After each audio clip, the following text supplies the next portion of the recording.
Okay, cool. So, hi, people. I'm Phil. A little bit about my background. So, I've been in SubTo for a handful of years, and I started off as a wholesaler about 6 years ago.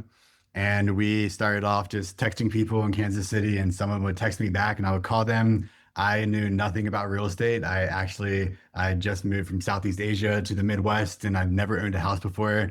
I didn't know what a furnace looked like. I didn't know what the word mortgage meant when I first started. As embarrassing as it is, I was like, absolutely green, as green as they come. But I knew that if I could lock up a deal for low enough, then we could sell it for higher and make some sort of spread. And so I just focused on, at the beginning, I just really, really focused on sales and learning how to do sales. And so we would text people. My business partner came with the list, and then someone would respond and we would call them. And then that was on me to kind of figure out the whole like negotiation part and locking it up. The first deal we ever got, the guy was like, he said, "What can we pay?" We're like, we asked him, he's like 80, and we're like 80,000. We're like, okay, I think that's good. Yeah, let's do that. And so we got it, we wholesaled it, got $8,000. The next two deals were in a small town outside Kansas City called Excelsior Springs. It was one guy, two properties. He sold us one for like 40,000, another for like 60,000. We're like, I think that works. And we wholesaled both of those, made about 15 or 20,000 from the two of those. And then we got to a point where we didn't have the systems. We didn't have a CRM built out. We didn't have anything built out. All right, we need to find mentors. We hired some mentors who are wholesaling mentors, and we paid a lot of money, like $15,000 for the mentorship and the CRM. And it was very expensive, but we did everything they said to do. And then we scaled from one deal per month to 6 deals per month. And we had a sales team, we had different marketing channels. And then I realized that I kind of hated the business I built. I didn't like managing salespeople. I didn't enjoy having so much overhead. We had 20 to 30,000 a month in overhead just to break even. We had to get 3 wholesales per month, and we weren't holding on to any assets. And so at that point, once again, we're like, there must be a better way. And so then we started locking up deals creatively. That's around the time we joined SubTo. And we started locking up deals with creative financing, SubTo. And the first one we wholesale for like $5,000 because we didn't know what to do with it. And then we found a local mentor. And this local mentor told us that, hey, you can just resell that and sell our financing without doing anything to the properties. And we didn't have a whole lot of money. So what we did was we locked up the properties on longer contracts with creative financing. We found a buyer and did kind of a double close where the family who wanted to buy on seller financing brought the down payment on the same day that we closed with the seller. So we did our form of a double close. And what we found at that point was this family was first generation from Honduras. They brought, I think, about $50,000 down, which is crazy. Not every deal brings 50,000 down, but we were going to wholesale this for $5,000 or $10,000, and they brought 50,000 down plus 600 a month in cash flow. And also like the cherry on top was this family. It was first generation from Honduras, and they were so grateful at the closing table. This house was going to change their life, right? It's the first time owning a house in the United States. They were achieving a piece of the American dream by gaining access to home ownership. And so I was like, at that point, we were all hooked because it was very purposeful. We're helping families, and it hit a lot different than wholesaling a house to a hedge fund. I don't think that's like bad, but my life purpose is not to get hedge funds more properties. And then also the families have ownership mindset. So these families, it's not like a rental where they're going to call us and they're like, what do we do? The smoke alarms are going off. And so I had to call someone to go repair it, and it cost like $1,600. It's a big house. I had to check each of the smoke detectors, and it was crazy. And like a few days later, the garage door is not working. And with my wraps, nobody calls me. All I do is every month I sit back and I make sure they pay, and that's really it. And it's about becoming the bank, right? And so, anyways, that's like a little bit of an overview, like who I am, and also like why we fell in love with the strategy. And yeah, I can ask you guys a few fun questions, and then stop for a quick Q&A. I can ask you guys a few questions. I'll share with you guys just a few of the deals that we're doing and tell you the story of these deals also, just so you can kind of see how some of these pieces go together. But the general concept and the general idea is you need a house that's long-term financing in place. Question one, like how do I get long-term financing in place? There's many different answers to that question. One is you can buy with creative financing, right? We're all in SubTo. So you can buy with creative financing, seller financing, SubTo method, stack method. You can do a variation of the Burr model where you buy, renovate, refinance. So there's a lot of ways to get long-term financing in place. But the first question is how do I get long-term financing in place? Once you have that in place, then you seller finance a family that doesn't qualify with the banks. They're often willing to pay a premium on the property because they aren't able to qualify for traditional financing. And we'll break down some numbers for that. You guys with me? Yeah. You guys excited? I, Yeah. Okay, cool. I'm gonna share with you guys just a few fun questions. Okay, can I share my screen? Okay, Mark's in here. So I'm feeling like really quick pop quizzes. So the first one, and James, don't cheat, on a $300,000 mortgage at 7% interest over 30 years, how much will you pay in total interest? And put your answers in the chat. We're a small group, so you have to engage. I'm gonna wait. All right, boom. We're a very smart crew. So yes, in over a 30-year mortgage, you're paying $418,000 in interest on a 30-year amortizing note mortgage with the bank. Dang, my answer's down here. We have to present better. Okay. Okay, so Okay. yes. I didn't see it. You guys are cheating. Okay. So you pay more interest than you do for the actual house, which is crazy. And this is like why the banks always win. And once you even look into like how amortization tables are built out, it's all interest heavy on the very front. So another question. If you own a house and the garage door breaks at midnight, do you call the bank to fix it? I'm gonna wait to. No. No, no, you do not. It would be very cool to call the bank and say, like, hey, my garage door is broken. They're just gonna be like, okay, you should probably call a mechanic. So yes, the answer is no. You don't call the bank. And so that's also like that's why I have a whole like spiel presentation about like why it's amazing to be the bank. Okay, cool. I have one final question for you guys. So yes, you do not call the bank if something is awry. They don't want to fix your broken dishwasher or your garage door. They want to collect money because you're the owner and you get the responsibilities of an owner. Okay, cool. Final question. What percentage of your payment goes to interest in the first 10 years of a 30-year mortgage? Put it in there. So this is in the first 10 years of a 30-year mortgage. What percentage goes towards interest of your payments? Interest slowed down. And to slow down a little bit. All right. 75. Stuck with his original strategy of choosing the highest, so 70 to 80%, which is absolutely insane. For a decade, you're basically renting and not buying a house. And another really cool thing about this, I mean, I don't know if it's cool or not, it's like what the banks do, but the banks have stacked the game to win, right? Because they, on average, people stay in houses 5 to 7 years. And so that in the first 5 to 7 years, they're getting all the interest and then they're not getting any principal pay down. So the banks are stacking their interest on the front end. You really need to own your house for the entirety because at the very end of an amortization table, you're paying down all that principal. And this is also why it's nice to get, to lock in sub-twos that are deeper in the amortization schedule as well. So that's why like it's amazing to be a bank. It's just really interesting like how banks structure everything. So we like being the bank mostly because I like to optimize my portfolio to avoid headaches, right? I want to optimize for peace in my life. And so that's why we decided to, it's one of the reasons why we decided to structure our whole portfolio with the wraps and lease options. And there's a difference between wraps and lease options. And we can talk about that a little bit later. Any thoughts, questions before I cruise? Now I'll break down some. I have one just because actually I just saw somebody post in the SubTo group on Facebook looking for help. Everybody told me to reach out to Caleb Christopher, who's one of the most veteran and well-known top-tier TC guys out there. But these folks had two SubTo deals that they'd sold on wraps, and both had due on sale clauses come up on them.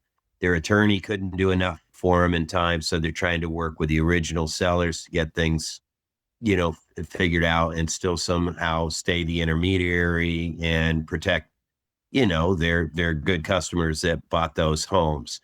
I know Barry Sanders is on here and he's had some meetings with us recently and does a lot of land trusts and whatnot.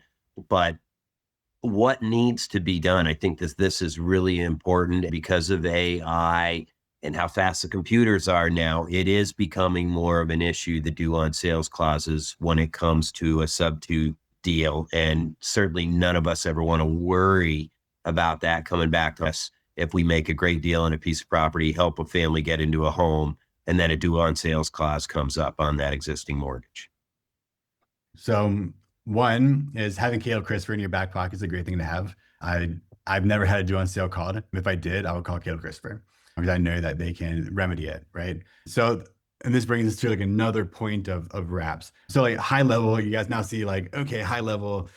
Another big thing about wraps before I go more into these details, James, is it's very much so, I call it a blue ocean. It's a blue ocean strategy because there's a lot of these families that want to buy and there's not a lot of inventory for them, right? So there's like high demand and low supply. And because of that, there's a lot of these families that are really hungry for these deals. It's another reason I love it, like the idea of blue ocean strategies, finding strategies where not everyone's competing over the exact same thing. There's a book called The Blue Ocean Strategy. It's one of the top books Tim Ferriss recommends to someone who's starting a business.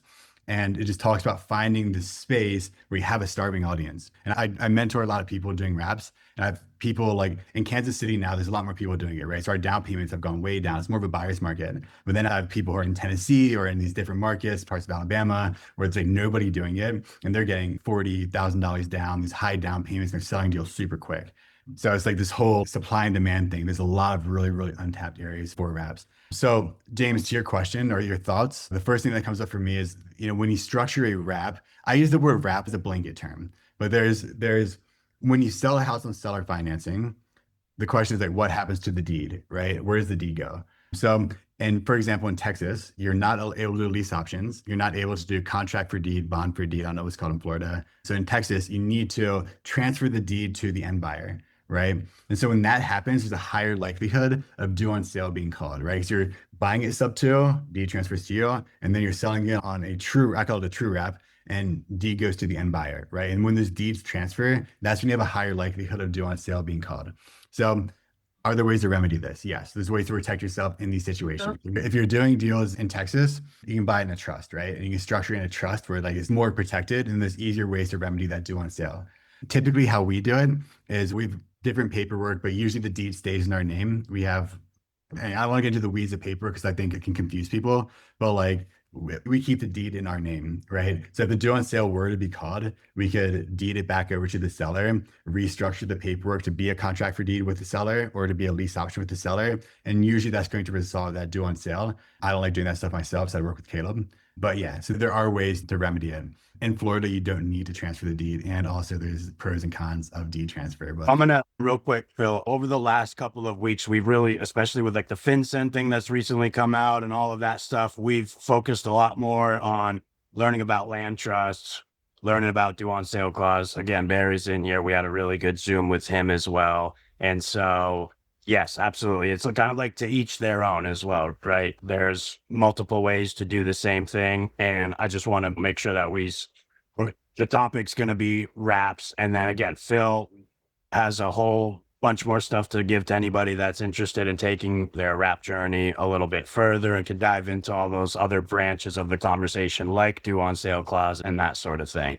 That's why James brought it up, is because, yeah, we were literally just kind of going over Florida is another amazing spot where land trusts kind of like rule. The majority of them have been in my LLC. I'm thinking of possibly making a shift and starting to only buy in land trusts. But again, it's kind of like another topic for another time. That's why we're always switching up topics every Wednesday, so we can kind of encompass all this stuff. yeah, and I also think because I know there's a lot of people that said they're new to SubTo. Like I think the biggest thing is getting out of analysis paralysis and being action oriented. Because at the end of the day, like I talk about this all the time, like real estate and life in general, like I learned to play in decades over time, right? I'm not trying to get rich tomorrow. Like for me, it's like I'm playing in decades. And as I do things, I develop skill sets, right? So when I first started texting people, I learned how to find leads. And I learned how to do sales. And then we learned how to build a team and run that team. Each of these are extremely valuable skill sets that if you lost everything, you would keep that forever. And so one of my biggest things is like playing in decades and like be action oriented and take massive action. Because like the first step is learning to find a deal.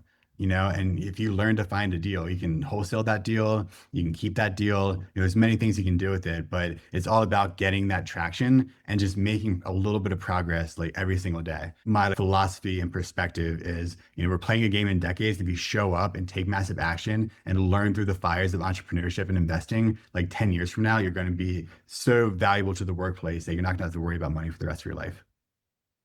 I got a question for you. You're not recording. I don't do true wraps. I don't transfer the deed.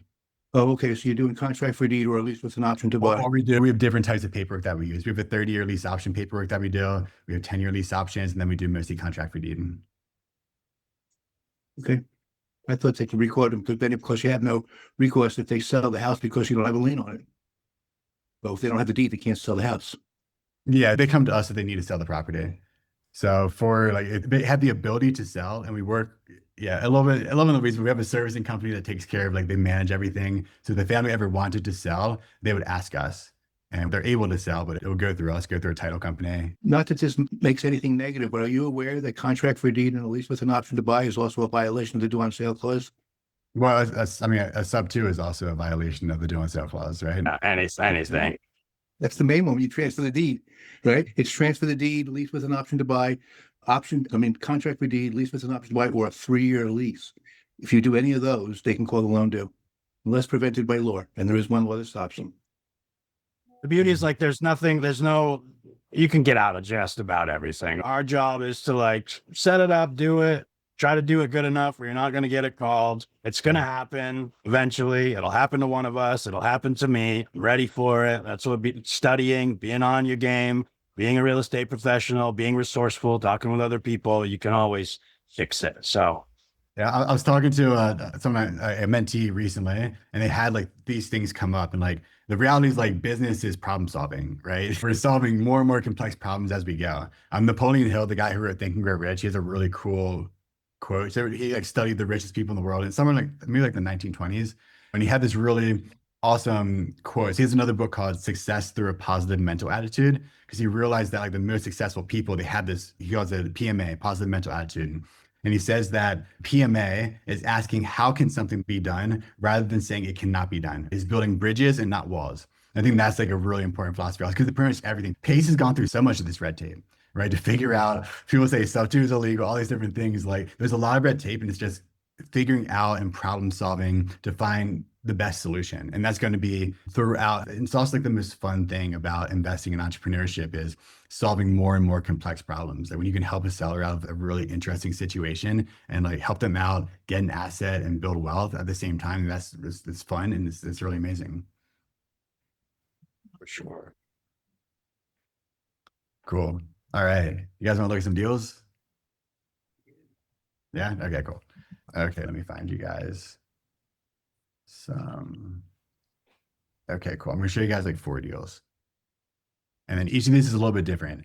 So some of them I'm actively doing and some of them I recently did. Okay. I've got a question for you real quick. What's up, Bill? So afterwards, after you're done here, I have one that I just placed up for wrap, and I'd love for you to take a look at it to see if I did it right. Okay. So we have a few different ways that we structure. So let's begin with a just like very straightforward SubTo wrap. So this is a property. And so I know there's a lot of numbers. I'm going to like try to break it down just like simply. So this is the property I bought subject to. I bought from a wholesaler for $11,500 down. This one is 5.75% interest, not an amazing interest rate. It's probably worth around 200. All we did was clean out the property. And then we were able to sell this one on a 30-year lease option on seller financing, basically for 240 with 9,000 down, 6.5% interest. On this deal, the market rents are 1,380 and we are getting 1,850, right? So it's about, this one's a nice like 400 or 500 over market rents. And so this deal is cash flowing us 561 per month. And if it goes for 30 years, if they never sell or refinance the family, this one deal will profit us $206,969. And we generated 79,000 of equity off the cuff, right? That's note equity, so it's not realized until they sell or refinance.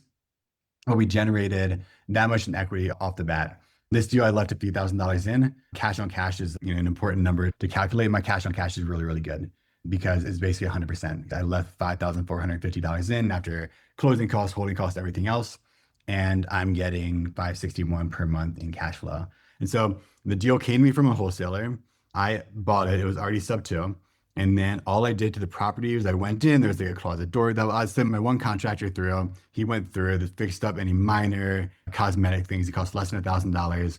And then I just went and immediately resold it on seller financing. And so this is just kind of like your straight SubTo wrap. So a few things. The down payment is lower on this one. And this depends on your market where you are. When we first started, I think our highest was 75,000 down, 20,000 down, 25,000 down. And now there's more players in my market. So the down payments are going lower. Things about the down payment going lower, you're now at a little bit higher risk of default, but these are things to consider. Also, all investing is risk analysis, right? You have to decide like what is your risk tolerance. So this is just a straight SubTo wrap. These are the numbers. Any questions on or thoughts or questions on this one? I love looking at the numbers at the bottom, dude. Because when you were going over that last slide, how much 70% the bank collects, like Yeah. all residential homeowners look at that and go, oh, that sucks. But from our perspective, when we have the opportunity to play the role of the bank, it shows you why the biggest buildings in every major city are banks.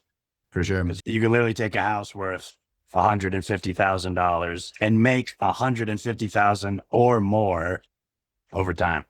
Another really cool thing about this also is a lot of this cash flow is free cash flow. So that equity is staying basically the same for the first 7, 8 years. And that's because two things. One is this loan size is lower and this interest rate is lower. So it's amortizing down differently. And on this side, our interest rate's a little bit higher, but the loan size is also a lot higher, right? So that it's, yes, you can kind of see like these are the two loans amortizing over time. And you can see like as we get to 30 years, there's a 1 year difference. They get closer together. But for those first 7 years, like that equity is basically staying the same, which is really cool. So you're collecting that cash flow whenever that family sells or refinances. We call it when the deal pops. At that point, you're getting like a really fat payday. And then you have to be like, what do I do with this money? And then you can buy more houses, which is great.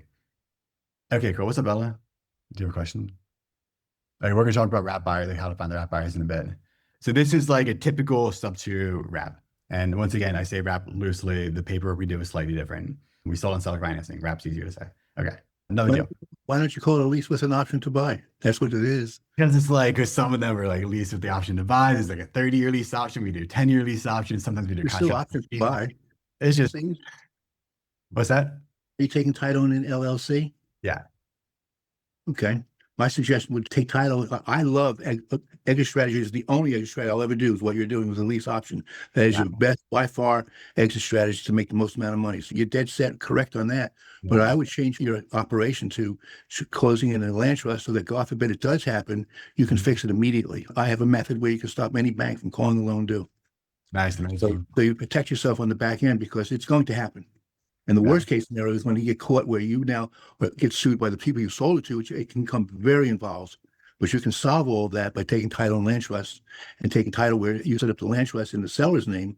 And then if the loan gets called due, you transfer back to the LLC, the beneficial. But I just was curious as to how you would do it. It's not my seminar, it's yours. And I agree with you that lease options is definitely the only way to go. You're welcome to contact me. I started in 1981 doing no money down. So I've been doing this few years. Okay, cool. So here's another type of structure that we do. This property we bought from a wholesaler for $121,000. The property was worth about $160,000. The rehab was about $4,000, and we replaced an AC, and then we just cleaned it out. This is a pretty minor rehab. We immediately sold it for $199 on, once again, a long-term lease option, and we got $10,000 down, 9.3% interest. We're getting $1,808 per month. So market rents are $1,500. So we're getting about $300 over market rents, and interest rate. Yeah. And so our cash flow for this one, then we refinanced and then we found the buyer. So we refinanced into a DSCR loan. Yes, technically we are violating by doing the lease option, the DSCR loan. So we have the potential of getting the due on sale being called. And this one is cash flowing $730 per month. And if this one goes for 30 years, it'll profit $261,089, which is pretty cool. This is on one deal. I did this deal when I was in Colombia, and it came from a wholesaler. I used hard money to buy it. I have the buyer side. I have someone trained to bring buys for me in Kansas City, and I have one contractor. So I never stepped foot in the house. I was out of the country. And this is, to me, the holy grail of this model is at this stage, I just play party planner, right? So I find the deal mostly from friends of mine who are wholesalers, and they bring me the deal. I connect it to the money, the capital source. And then I have my one guy go in there and clean up. I usually do rehabs that are under $10,000. And then we sell it on lease option, long-term lease option, seller financing. And then we do that refinance to get the long-term financing in place, or the refinance first, actually. But this deal I love because it's the easiest money I've probably ever made. And it's like a large amount of potential profit, which is crazy. So this is really cool. We call this the jacket, wrap the burr. Okay, cool. Any questions about this one?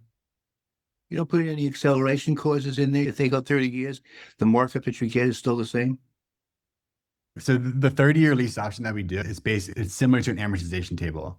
So they're paying down principal over time. We accelerate the appreciation at the very beginning, meaning that they're paying a premium on this deal. And when you do lease options normally, you're going to have a strike price, which means their purchase price that increases every single year. And so for us, we do a similar thing. We lock it in at the very beginning. And so for me, this house is in a rent ready condition. It's in decent condition. They can build their equity by working on the house and finishing some more things. And it's also in a nice appreciating area. So if they own this house for 30 years, it's going to be worth, 300, 350 in 30 years. And for us, we locked in $59,000 of equity. So when they do sell or refinance, we have a really nice payday at that point. You're leaving money on the table. We don't do any 1 years. We only do a 3-year lease option, and we usually mark up the minimum of $30,000 to $40,000. And then at the end of those 3 years, you have the opportunity, if they don't complete it, to raise another $30,000 or $40,000 and raise the rent. Obviously, some of the other benefits of what you're doing is you're getting the pay down on the mortgage every time that your tenant pays that money. Your mortgage balance reduces, which increases your equity. You get to depreciate it, which I hope you're doing that. And you get the cash flow. But I would have an acceleration that if you don't close within 3 years, it goes X amount. Another 3 years, it goes up to the X amount. Yeah, so this is kind of where it goes into more of like the ethos of our business. Because like one of the things that we really care about is helping families gain access to homeownership. And so I want to lead my business from a place like serving these families. And the more I can think about like we're creating homeowners. So I want to build businesses that are not just profitable, but also like I feel really good that we're like making positive impact for these people as well. So it's like we have like about a 90% success rate so far with the families that we have in properties. And like I like that. I don't want to get the properties back. And in a worst case scenario, when I do get the property back, it's appreciated. You have the debt paid down and you do it over again. Yeah. Yeah. Awesome.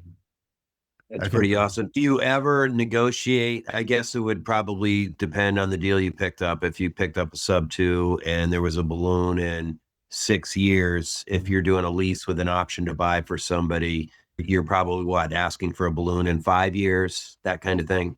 It depends on the numbers, right? So it depends on like what price you're purchasing it at. So if it's like a seller finance deal and there's a balloon in 5 years and the interest rate's really low and you're getting it at a good price, you can always just refinance at that point. You can also put a clause in saying this balloon's based off of my ability to refinance.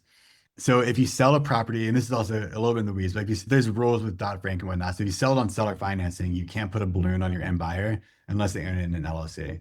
And so this is too deep in the weeds, but there's things like that to know. If you do a lease option, then you can obviously do like a 5-year lease option on them if you wanted to. But either way, if they don't succeed on the option of purchasing the property through the option, then at that point, you still have the balloon. They're gonna have to figure out. Can you say that again? Because you made an interesting statement, and maybe I missed something. Did you say that if you buy a house and seller financing, that they can't do a balloon on you if it's true seller financing bought in my own name? Okay, so if it's bought in your own name and not in LLC, they should not be able to put a balloon on you, or that violates Dodd-Frank. So Really, because I'm in that situation right now. I have a seller's note coming up on the house I have here in Venice in a few months. And, we're considering selling or refinancing, what have you. Number one, because we're ready to do something different. But I would be curious to learn more in regards to that. And you would think I know that, being I know exactly what Dodd-Frank is and haven't been around the mortgage business and whatever. But your comment just cool. caught my attention. Maybe Barry knows something on that as well.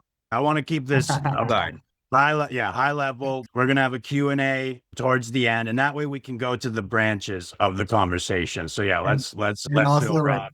Yeah, for sure. It's like it's so easy to get into the weeds because it's fun, it's like there's different things to figure out. But like high level, like buy a house, sell it for higher on seller financing. So that's like conceptual. Lots of families want to buy, they can't qualify with the banks, they don't know how to buy houses. You provide them with an opportunity to buy, and they are very happy, and then you make good profits. And there's a lot of ways to structure it. So yes, okay, cool. So this is what we call the jacket, right? This is kind of like a Burr model. So the next one is a fun one. I'm about to buy this one. This one is a house in an outskirt of Kansas City. This is what we call the slow flip, right? So this one's in the outskirts of Kansas City in a small town. I'm buying this property. It's not a very nice property. It is, someone's living there, but it's a rinky dink, like kind of struggling property. We're buying for $20,000, right?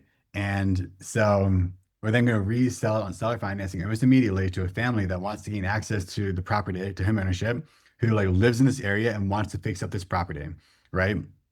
And so the pricing is subject to change because I haven't sold it yet, right? So this one we're going to be asking for about $5,000 and about $89,000 on the sale price, 9.5% interest, and $911 per month. The market rents are $900, so I might have to come down a little bit on that.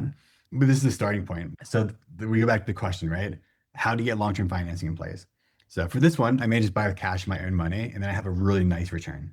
But another way to do this is you can use private capital borrowed in this manner. So you can borrow $20,000 over 7 years, fully amortizing, and have a 12% interest rate. I mean, obviously, get the best interest rate you can possibly get. In this scenario, this is easy, is pretty decent. I mean, 7 year money is a little more challenging to find. But so you put private capital here, so you buy private capital, and every month for 7 years, your investor is getting paid $353, right? And the rest of that you keep for cash flow. And then what happens is after 7 years, after you paid off that investor on that $20,000, your cash flow then goes up to the 911.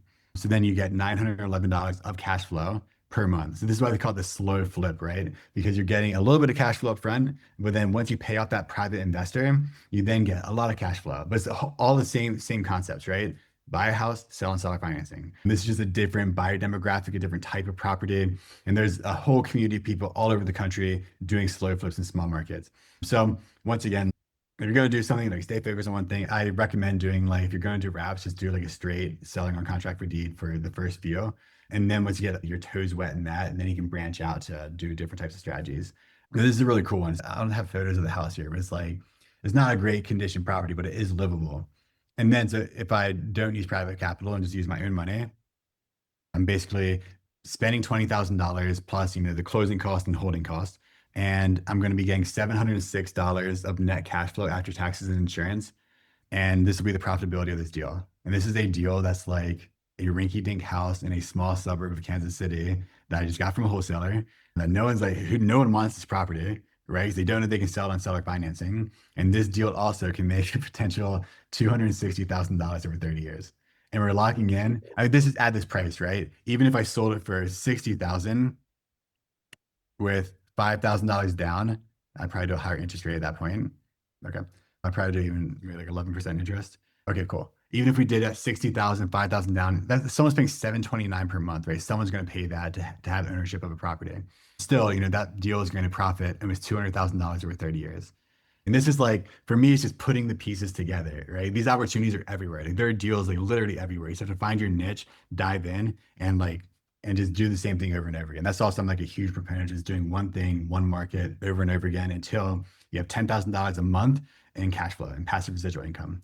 There's another fun story. James has heard this in my other talk, where there's a game called Cash Flow Quadrant by Robert Kiyosaki. He made Rich Dad Poor Dad in the book. And the game Cash Flow Quadrant, the whole goal of the game is you're in the middle, and the goal is to cover your monthly burn rate, your monthly expenses with cash flow. And then you get out of the rat race, and then there's all these big opportunities that you get when you're out of the rat race. And so a part of my ethos is when we cover our monthly burn rate with cash flow, we are freed up to live out God's will for us, and we're always living God's will, but we're freed up to focus on whatever sets our soul on fire and that next big project. One of the guys that we taught how to do this to, he converted his entire rental portfolio of 60 properties all into seller financing deals. And now he's building a SaaS, an AI company for fix and flippers to help them with the scope of works, right? And that could be like an 8-figure company, because now he's not chasing after tenants all the time and dealing with the headache. His time is freed up to build from inspiration and not from desperation, right? And that's the whole name of the game. When you cover your monthly expenses with cash flow, you then evolve into living from inspiration, right? And that's a much more fun way to build and create from. So that's the slow flip, right? It's another way of same pieces, different way of putting the underlying financing in place and different types of properties and different asset classes. This one's really cool. I'm excited. This is the first time I'm doing this manner. I've heard about slow flips for a really long time. I have a friend mentor who's walking me through the process. I was like, the house is a little bit dingy, it needs a little work. So I'll keep you guys updated on this one. Okay. And then this is another one that I'm working on right now. I just bought this property. Very similar. Bought it from a wholesaler. Probably bought a little bit higher than I needed to. I wonder if I have the photos of it. This one was really cool because it was in a market that we really like. And it also has a giant unfinished basement. So this deal I'm going to do a 10-year lease option on, which is a little bit different. I don't need to go into the details of a 10-year lease option, but this is another one that I'm currently working on. Buy for $145, minor renovations under, I think, about $6,000 in total renovation. And then I'll refinance it. I'm projecting to get out of it for $160. So I'll get that long-term financing in place, and then I can go ahead and do the lease option or sell and seller financing. Okay, cool. We can look at Bill's deal, or I can answer some questions. Concept of literally creating money out of thin air, dude. Like that's It's crazy, right? it's nuts. Like when you really conceptualize this, whatever somebody's willing to pay and you guys agree on, that money now exists. It's in the form of a promissory note, creating. And you probably didn't see my post, but when I was trying to get some more people in here last minute, I remembered I just wrote like a little ebook a couple weeks ago. I get super jacked up about wraps, and being in this most recent deal of mine reinvigorated me. And I picked up an old project that I started like a year ago. And so I just finished this little ebook. It's supposed to kind of act like a hook on my social medias, right? Click the like and I'll send you my book. It's called Financial Alchemy, Turning Paper into Profits. And that's like the focal point. It's like literally turning a piece of paper into money. The fact that you can buy a $20,000 house and make 200 grand on it, like if it were to go that whole term, is just, it's nuts. And when you really understand it, you truly start to see you see the light at the end of the tunnel for real. It's so exciting. Like, it just comes from knowledge and like experience. You know, these opportunities were always there. And I went back and looked at a bunch of the deals that we wholesaled back in the day, and it blew my mind. I was like, wow, there was so many deals there that were amazing deals that we just wholesale for 5,000 or 10,000 because we just didn't understand what we could have done with it. Nice thing about it. I mean, the go nice thing about it, you don't even find a deal. You buy it from wholesaler and you structure it. You just repackage it and you sell it to somebody else. This is awesome. It's just Ella Ray. Go ahead, Phil. I was going to say, Ella Ray asked, how do you find your wrap buyers? Dave actually yesterday, or was it earlier today, Dave said he had a wrap buyer looking for something in our area. He called me. My lawn guy, got to talking with him about this the other day. He's a wrap buyer. He's like, you find my house yet? Dave had a house that I thought would fit the bill that he's working on, but it's exactly like the one he wants to move out of. He's like, I'm just looking for something different. Otherwise, it would have worked. So the wrap buyers are out there. You said it's getting a little more challenging in your neck of the woods. Right here where we are in Florida, I think this model is absolutely outstanding. Dave and I have 2 wrap buyers for right here in our backyard. We need to go out and find a couple deals. And the deals are there too, like you said. But the wrap buyers, finding them, I think is going to be, at least here, easier than finding the deals.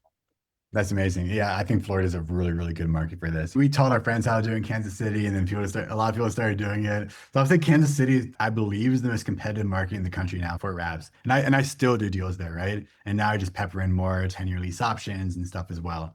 Where are you finding the wrap buyers? I'll hop into the buyers. As I do more deals, I'm now doing more of what Barry was talking about with the shorter term lease options, because then I can capitalize more on the depreciation and appreciation. There's other things with that I value now. So we did a bunch of the wraps, and I do more lease options now at this stage, which is nice. I'm kind of like in front of the wave. It's like now everyone's doing, just in Kansas City, there's tons of opportunity all over the country. Kansas City is just competitive. Always like these things go in waves. There's buyers markets and there's sellers markets. Like right now for wrap buyers, there's a buyers market in Kansas City. Okay, Ella. So about the buyers, like where do the buyers come from? So we've tried like pretty much everything you can possibly imagine to bring wrap buyers in. There's a thing in Kansas City called the Taco Trail. That's like a bunch of taco restaurants in Kansas City, Kansas. We put signs in the taco trails and met the people, and didn't really work that well. We put business cards in local restaurants. Like we literally tried everything. But at the end of the day, like buyers, there's no like secret thing for buyers. We've tried pretty much everything. And the biggest thing about making this model scalable that I really want to highlight is automating the buyer side. So for the example of my deal I did when I was in Colombia, right? We got it from a wholesaler, and I said I never talked to a single buyer because I had that side automated because we trained somebody to do the manual marketing for us.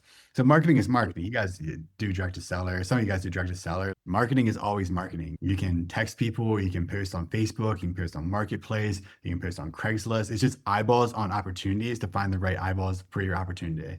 The thing about real estate agents.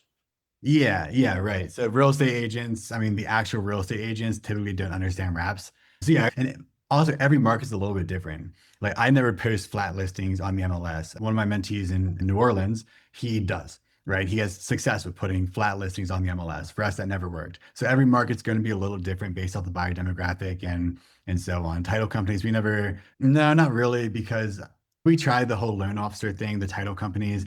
It just never really created a whole lot of fruit. Loan officers are super busy, and it's like you have to really incentivize them or motivate them, and then you have to follow up with them. But it could work, right? If you build a system for following up with automating responses to your loan officers.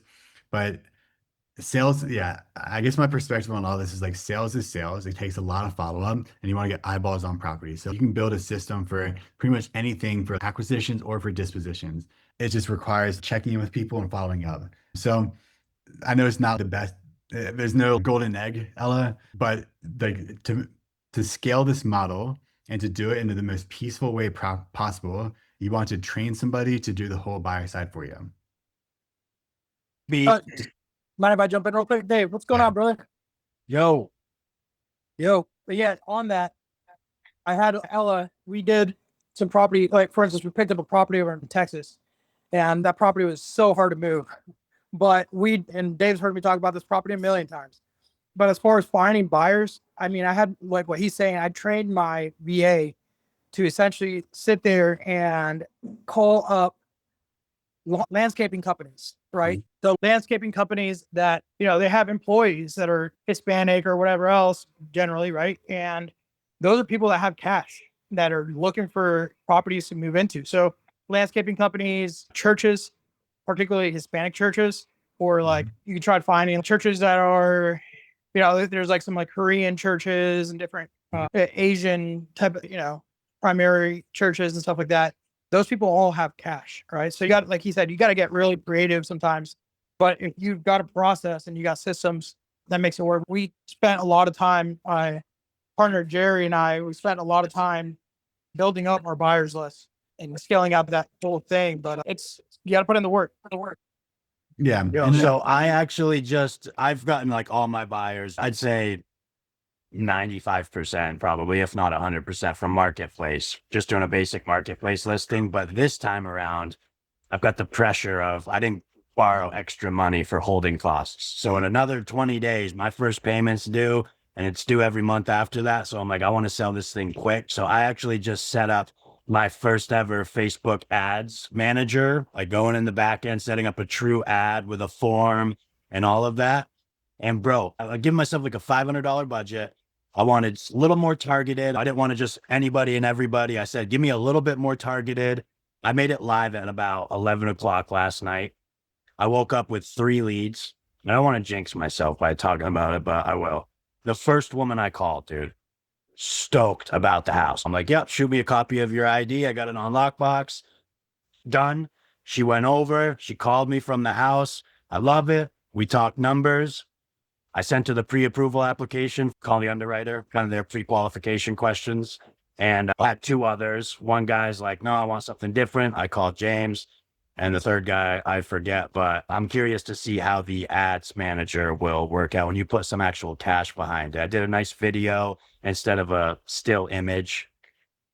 Yeah, Facebook ads can work super well. You can get some very, very cheap leads doing Facebook ads. Is that Port Charlotte house, David? Yes, I do. Awesome. That I was asking if that was on the Port Charlotte house. No, this is on my condo. Oh, on the condo. Okay. Hey, Phil, are you hearing about the credit ratings of the buyers? We usually put them through like a Zillow rental application, and then we'll call the underwriter also. I'm not as concerned about credit as I am about like eviction history. I would say eviction history and then ability to pay are the 2 biggest things that I care about. So let me give you some suggestions. First of all, you should work with mortgage brokers and get there and do a report with them for all the ones that they get turned down. They're not qualified, because that's the people that we're looking for. Your target market is somebody that cannot get bank financing. That's who's interested in a lease with an option to buy. Secondly, what we usually place is an ad. If the house is empty, we'll put a bandit sign in front of it, but we place ads and it says, bad credit okay, no bank financing needed, owner will lease with option to buy.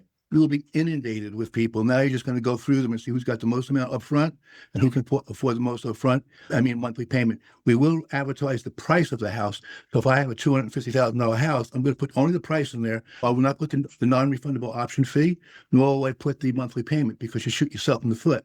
But I want to put $250,000 because I don't want people that are looking for $100,000 calling me, because they're not going to have the money I'm looking for. So that's all we put in there is the price. And of course, we put a description of the house. And then when they call, they're going to try to take advantage of you. They're so excited. They'll tell me about this. They say, oh, slow down, John. First of all, we only got one house and we're inundated. It's an unbelievable option, for opportunity for people. So how much do you have saved to buy a house?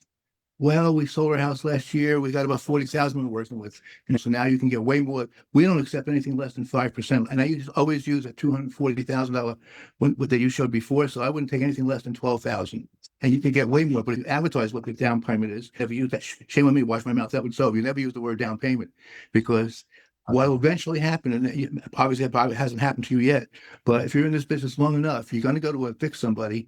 And when you go to court, they're going to say, but Your Honor, I'm buying this house. What do you mean you're buying this? Yeah, we gave him a $12,000 down payment.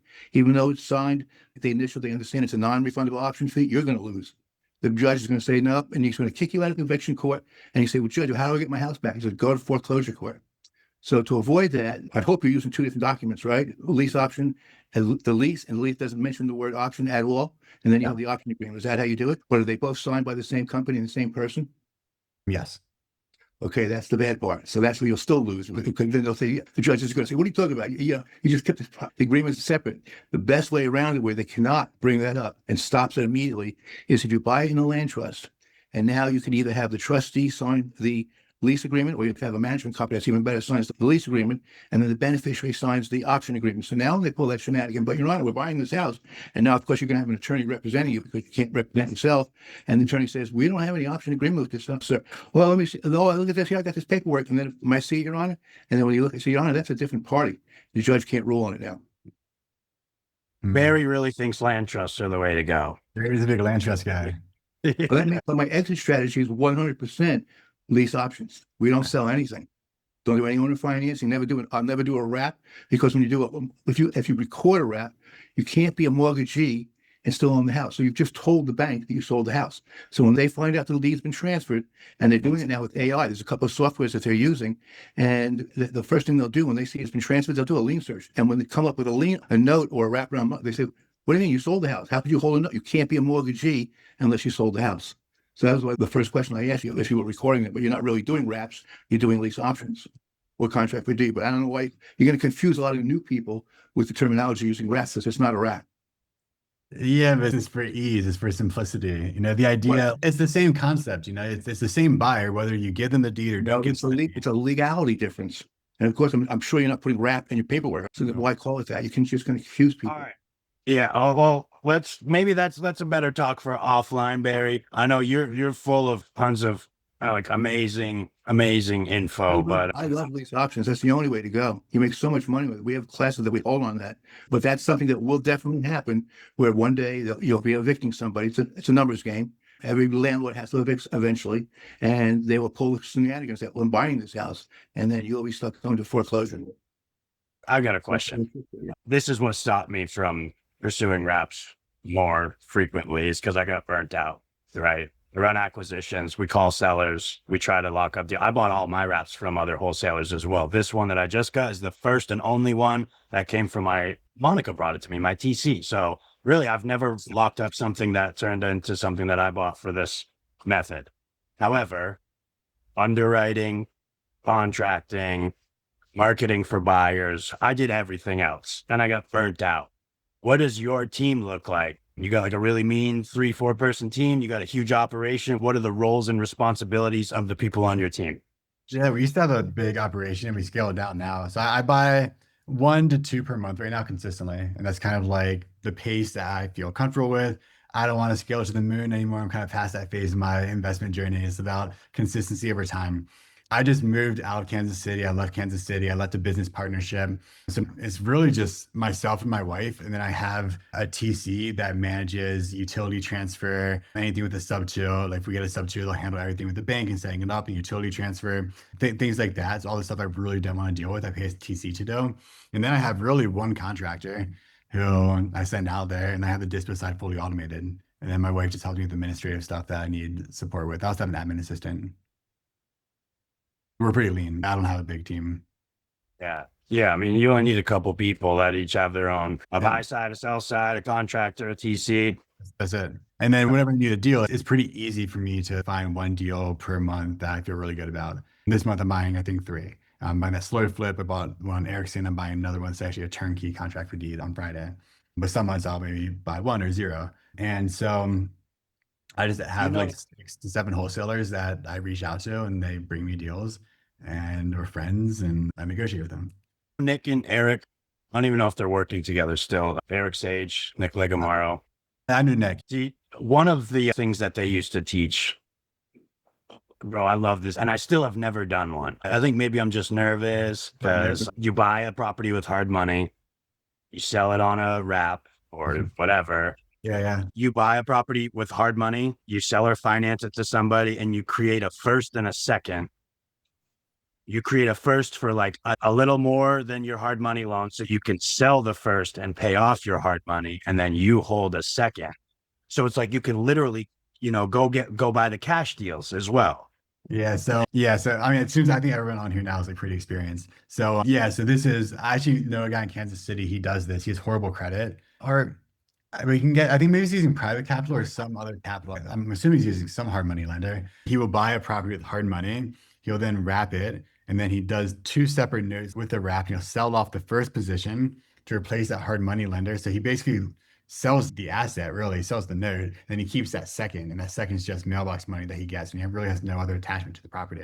It can backfire, right? You're in second. But again, if you do your due diligence and underwriting up front, that might be over a lot of people's heads, obviously, but I was just curious if that was anything. I think it's cool. Dude, I told somebody how to do that. Do any of you guys know SubTo Drew, big Jack Black dude in Central Florida? I told him about it. He went out and did it, bro, on like a $70,000 house, made like a boatload of money. Question, do you sell partials on your notes? No. So what we do is we'll do a few structures if we need to bring. So when we were like going quicker, we had limited partners that would go on our operating agreements who would bring us liquidity when we needed them to bring us liquidity. So we had certain parts of our LLC where we had limited partners. Another idea is there's the idea of hypothecations. So the word hypothecation is when you have, so a lot of guys do seller financing with land also. And I would do a mastermind around this. So they buy farmland, they transfer it to being like more domestic, then they parcel it, and then they seller finance those parcels to families, right? But you can't get underlying financing on land. So what they do is they'll bring a tranche of notes on the land to a local bank, and that local bank will use that tranche of notes as collateral, and they will lend against those notes. It's called a hypothecation. And so we've done our own version of a hypothecation where we would put private capital, private lenders as a second position on a few of our deals to create liquidity. So we call them cash streams, right? Some of the examples I have maybe 80,000 of equity and $600 in cash flow. So I can sell off that cash flow, kind of similar to what we talked about the slow flip on like 5 years, fully amortizing. I'll lose that cash flow on one deal, but I'll have, $30,000, $40,000 I can use to buy 3 more deals. So it can go pretty deep, right? There's a lot of things you can do to play around with notes, and there's also a lot of ways to make this stuff scalable as well. Any other questions, guys? Also, for anybody that's interested, I don't know if I'll be able to do it while we're on here, but pretty much everybody's in the WhatsApp chat. If not, we've got the Discord channel that everybody's got access to. If you want a copy of the first time that Phil came in as well, I've got that recording still, and hit me up and I can send that to you as well. But this has been sick, dude. I love seeing your deals that you've done, seeing the money, the potential, and we're definitely in the perfect time to be doing this. And one more thing before I go. I know a lot of people that did lease options and seller financing in 2008 to avoid giving a bunch of properties back to the banks. I personally believe that this is very recession proof in regards to real estate, because a lot of our families are first generation Americans, right? They're like blue collar workers. It's not that they have bad credit, they have no credit, right? They just don't have credit, they have mattress money. And so for them, they're not investing in like a 401k, they don't have stocks. Like the house is their asset. Like that is their wealth to pass down to future generations. This is the last thing they will let go. And we've seen it a lot. We have a very high success rate and very low need to get properties back from people. So I think that when push comes to shove, like a lot of our buyers are like really resourceful. So they're entrepreneurs, a lot of them first generation Americans, and I think they're like a very resourceful type of person to have in your properties as the world continues changing as it is. Bill, do you do any sandwich leases, master leases? No, yeah, I've never done a sandwich lease. You know what that is? It's when you buy on a lease option and sell on a lease option, right? You don't buy it, you just control it. You sign a lease. Right. When you have an option, doesn't mean you have to buy it. That's why it's called an option. Right, the only thing you liable for is the lease. So we have a standard, if you're doing marketing to the general public, when you give somebody, hey, then we say to them, hey, Mary, if we can agree on a price and I want to take over all maintenance and future repairs, would you sell on a lease option? So that's how we introduce it. But also, are you doing 1 year leases renewable or are you signing 3, 10, 30-year leases? I do 1 year lease renewable. This is for the lease option, not for Right, for the lease option. I do a 1 year lease with a 10-year option. Yeah, but each, but then, but then each Auto renew. lease, it's a 1 year lease, right? Yeah. Right, because in a mortgage space like Florida, for example, if you do a 3 year lease, you created a mortgage. And then you'd have to foreclose. You can't evict. So watch that. There's different states, there's mortgage states and deed of trust states. But what we always do is a 1 year, I'll give a 3 year option because like you agreed with me, your option agreement is separate than the lease. The lease should always be a 1 year lease with a clause at the end. Tenant and landlord have to give 60 days notice prior to the end if they're going to renew or not. You may be kicking them out because they're violating the lease. I hope that's in your option agreement. If they're in violation of the lease, they lose the option agreement. But you definitely want to keep them separate because if you create more than a 3 year lease, or matter of fact, in Florida, even a real estate agent is against the law to even form. They can't write a 3 year lease. You do it commercial, but not residential. I don't know if there's anybody's agents on here that in Florida, you know that. But in all mortgage states, if you do a 3 year lease or more, you created a mortgage. And that's why it's in the due on sale clause. It says 3 years because that's a form of a mortgage. Nice. Going back to James's question, you can't do a balloon with the Dodd-Frank law. I thought it was a minimum 8-year term and you could do a balloon. That's not true. Double check me on it. In my head, They said you can do a balloon. There's things, the guidelines, but you definitely can do a balloon. And you're not, if you keep constantly buying and selling them in the same LLC, then 3 houses, then you fall under the Dodd-Frank. If you sell them individually, like a land trust, then you can sell as many as you want. You never fall under the Dodd-Frank laws. Dodd-Frank goes by if you sell 3 in 1 year from the same. That's a good, another point. Another checkbox on the land trusts. That is good.